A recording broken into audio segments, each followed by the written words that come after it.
Hello and welcome to This Week in the News on Zodiac, a recap of the key stories we carried in the week. Coming up in this edition, President Chakwera urges MCP members to work hard to aim for the party to win next year's elections. Malawi first lead protests in Blantyre on alleged political arrest and flaws in national ID production. And Tobacco Commission announces that $396 million United States dollars has been realized in this year's marketing season. Please stay with us for these and many more. I am Sibongile Ziambo. Thank you for joining me. The three-day Malawi Congress Party elective convention in Ilongwe has ended with delegates electing a new party executive committee. The convention has also endorsed the party president Lazarus Chakwera as the party's torchbearer in next year's general elections. Speaking at the convention's closing ceremony, President Chakwera urged the winners to serve the interests of those who have entrusted them with the positions and avoid laziness and being greedy. Kasim Aubi reports. The delegates have done a number of things, ushering in new executive committee, as well as making some resolutions. Among key resolutions may be that the delegates have agreed to endorse Dr. Lazarus Chakwera as the party's torchbearer for next year's general elections, and that the party has agreed to ensure that moving forward, all officials of the party are working in line with the policies and the guidelines of the party.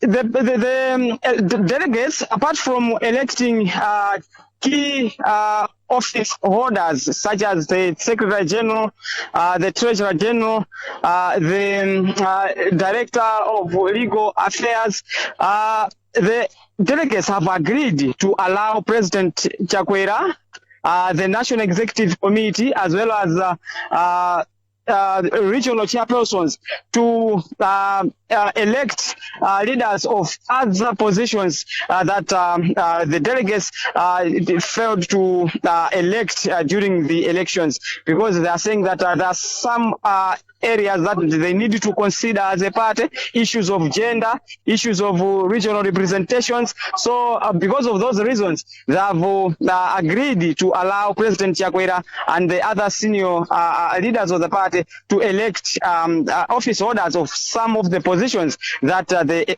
delegates did not elect now. In terms of what the president said during his closing remarks, he just urged those that have been elected to make sure that they commit themselves to party work, and they make sure that they don't bring divisions, and they should hit the ground now. He said that the preparations for next year's polls should start as soon as possible. So those are some of the issues that the president touched here. Pressure Group Malawi First in the week presented a petition to the Blantyre District Commissioner's office with demands that the National Registration Bureau (NRB) should urgently resolve anomalies rocking the printing of national IDs in the country. Speaking to journalists after presenting the petition, the group's leader, Kalindo, accused NRB of allegedly favoring the central region while people from other parts are struggling to get the national IDs.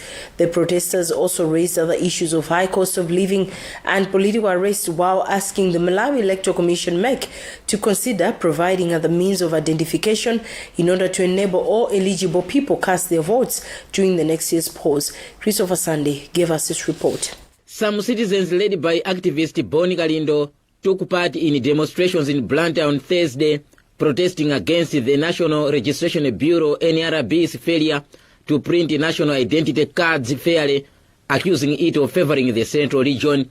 Kalindo also wants the Malawi Electoral Commission to introduce other means of identification apart from the national IDs to ensure that all eligible voters participate in the next year's polls. We come to deliver our concerns from Malawians, issues to do with the NRB and their failures after suffocating other regions whereby people are not able to access the IDs. Concern number 2 is a plea to Malawi Electoral Commission, where we are asking them to say, since the NRB has failed, we are now appealing to the MEC chair to allow people to register during the forthcoming elections, to use other identifications like identifications like passports. The protesters also raised the other issues of political arrest and that they have given authorities 20 days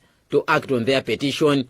Jury bearers at the Blantyre District Commissioner's office say they will forward the petition to relevant authorities. The peaceful demonstrations were heavily guarded by the huge presence of police, with several others placed in strategic business places. Reporting for Zodiac, this is Christopher Sunday. The Tobacco Commission announced this week that $396 million has been realized in this year's marketing season sale from 133 million kilograms of tobacco. The Commission spokesperson Tefras Chigonembe, however, told members of the media in Lilongwe that some people posing as tobacco farmers try to bring confusion and disruptions during the season by mixing the green gold with non-tobacco materials. Chigonembe said in view of this, they will intensify the vetting process of tobacco growers for the next growing season to address the problem. Dixon Chivwati Gondwe gave us this report.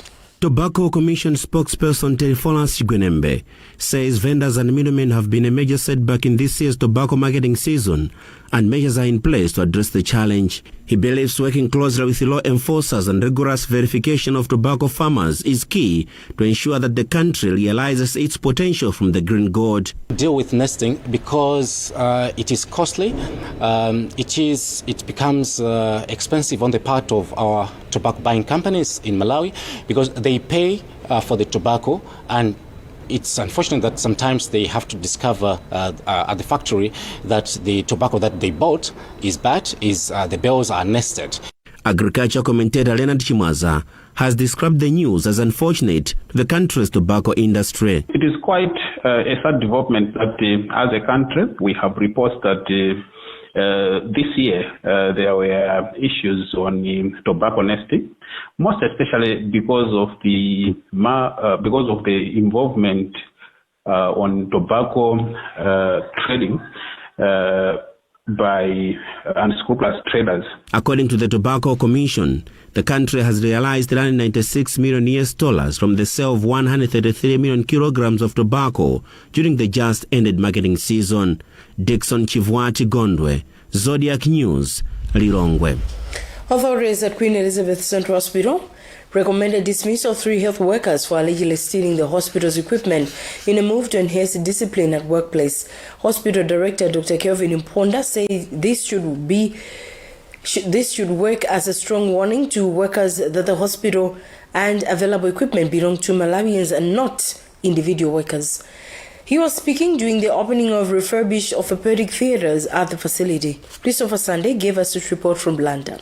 Queen Elizabeth Central Hospital Director Dr. Kevin Imponda has issued a stern warning that any health worker who will be found stealing the facility's equipment will face extreme disciplinary measures. This cannot be condoned, and we have taken steps that whoever we find should be disciplined. And I was giving an example that we've already recommended for dismissal some staff members who were found doing some of this malpractice. He said this during the opening of the renovated Mafupa theaters funded by AO Alliance Foundation to promote fracture care in Malawi.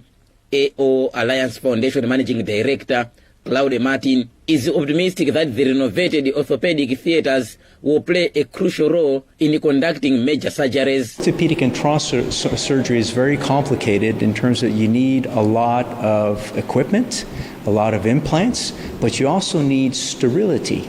You need a clean place to do your operations because an infected fracture is an absolute disaster. Dr. Nohakile Nyamulani is the head of trauma and orthopedic surgery department at Queen's. We see about 600 to 800 patients per month, and out of those, about 300 require surgery, but we're only able to offer surgeries to about 80 to 100 patients per month. Reporting for Zodiac, this is Christopher Sunday.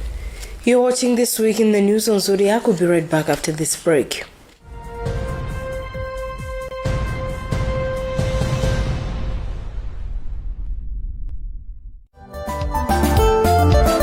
mbatatisi ndi chakudya chokoma kwambiri.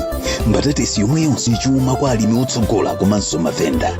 Tsopano kwabwera mbatatisi ya mtundu wa chuma yomwe alimi akupha nayo makwacha. Chuma ndi mbatatisi yomwe imacha msanga masiku 90 okha, imayika kwambiri kupatsa alimi 40 tons pa hekta imodzi. Imapirira kung'amba ndi kuchita bwino ndi mvula yochepa.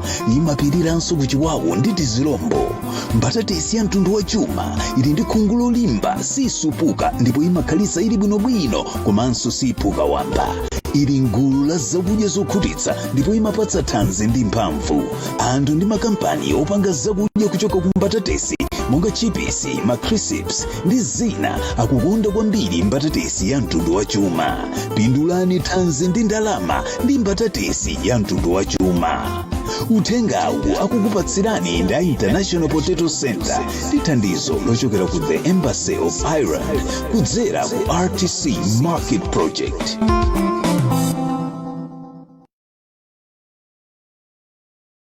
Reliability and peace of mind. I can always count on Post Courier for quick and safe deliveries. They never let me down.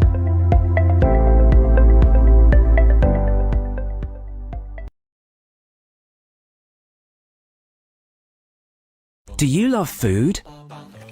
And then suddenly felt the burn? Don't let heartburn or indigestion ruin your meal. Try Tummy Sid. It gets to work fast to stop acids.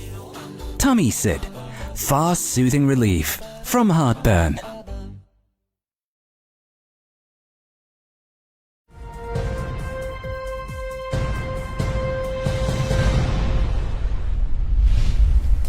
Welcome back. The headlines as we proceed with this edition of This Week in the News. President Chakwera urges MCP members to work hard to earn for the party to win next year's elections. Malawi first lead protests in Blantyre on alleged political arrests and flaws in national ID production. And Tobacco Commission announces that $396 million United States dollars has been realized in this year's marketing season. Moving on with the news, the Malawi Revenue Authority says it has managed to surpass its revenue collection target for the month of July by 15 billion kwacha. Its head of corporate affairs, Stephen Kapoloma, says they were expected to collect 314 billion kwacha, but they have collected 329 billion kwacha. Kapoloma has attributed the development to what he calls supportive business operators who continue paying tax. This was disclosed in the week in Lilongwe during a media training on new tax measures. We caught up with Kapoloma. So far, since the start of the new financial year, we are doing very well. Of course, in the first quarter, we were unable to meet the target, but we achieved 41% growth, which was huge. But the good news is that in the month of July, we have exceeded the target.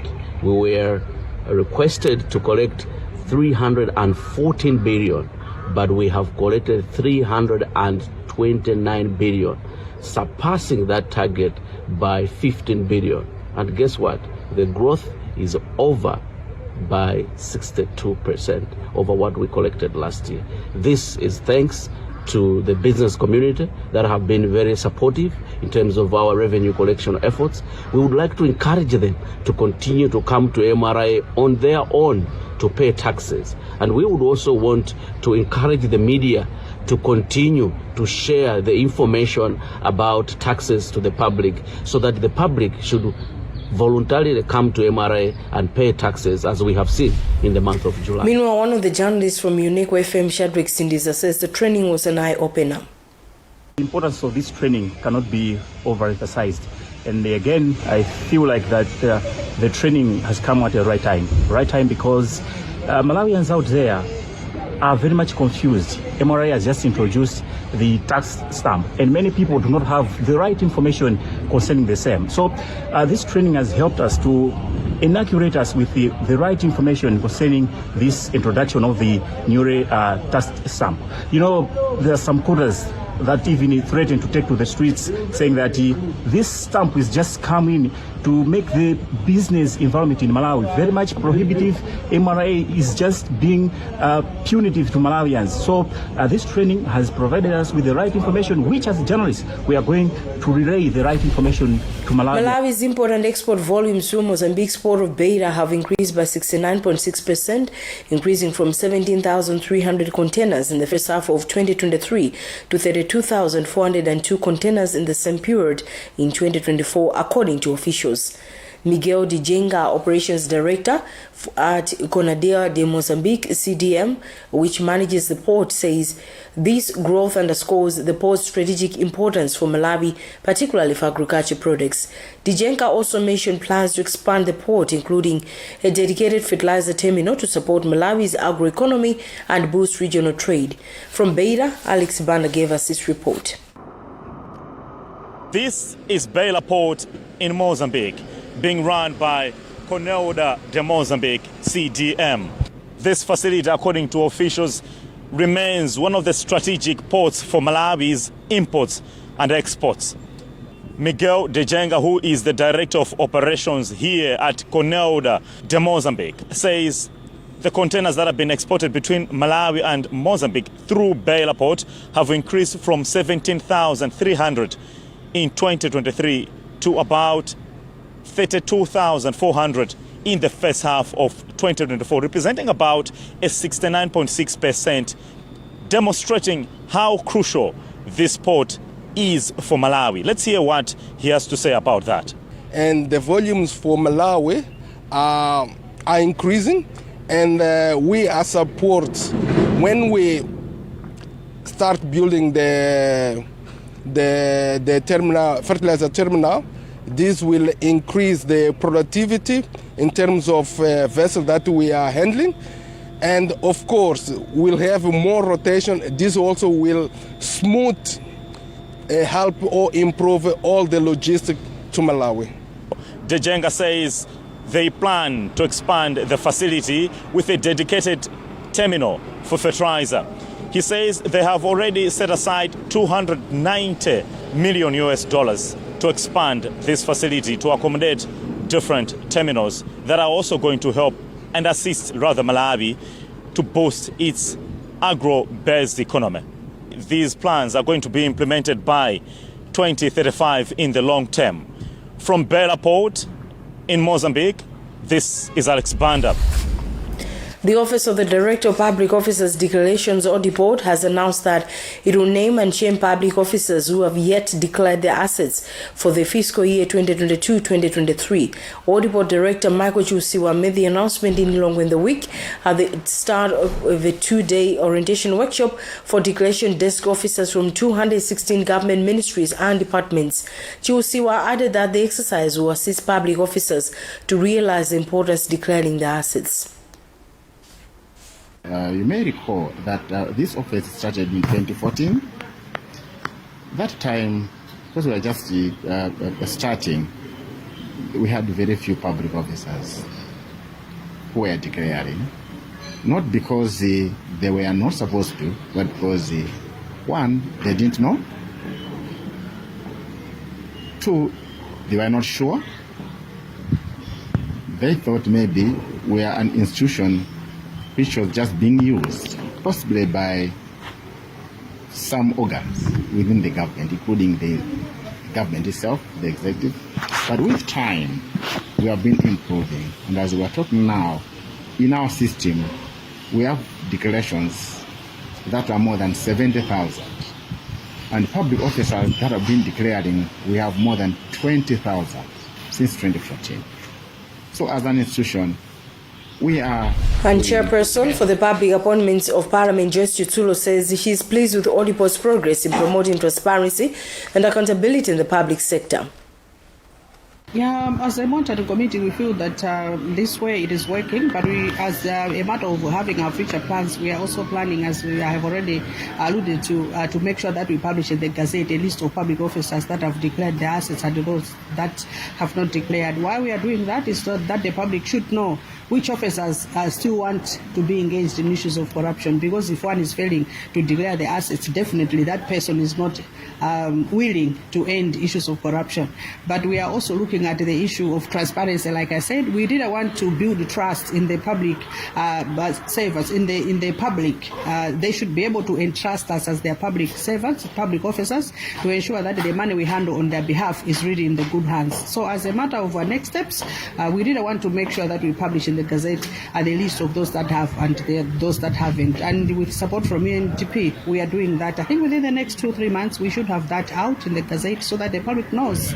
And apart from naming and shaming, we also want to make sure that the law takes its course by punishing those that will be appearing as not complying with the law. That's what we had time for in this edition of This Week in the News. Another look at the top stories before we leave you.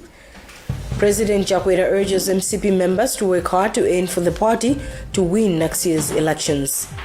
Malawi first lead protest in Blantyre on alleged political arrests and flaws in national ID production. And Tobacco Commission announces that $396 million United States dollars has been realized in this year's marketing season.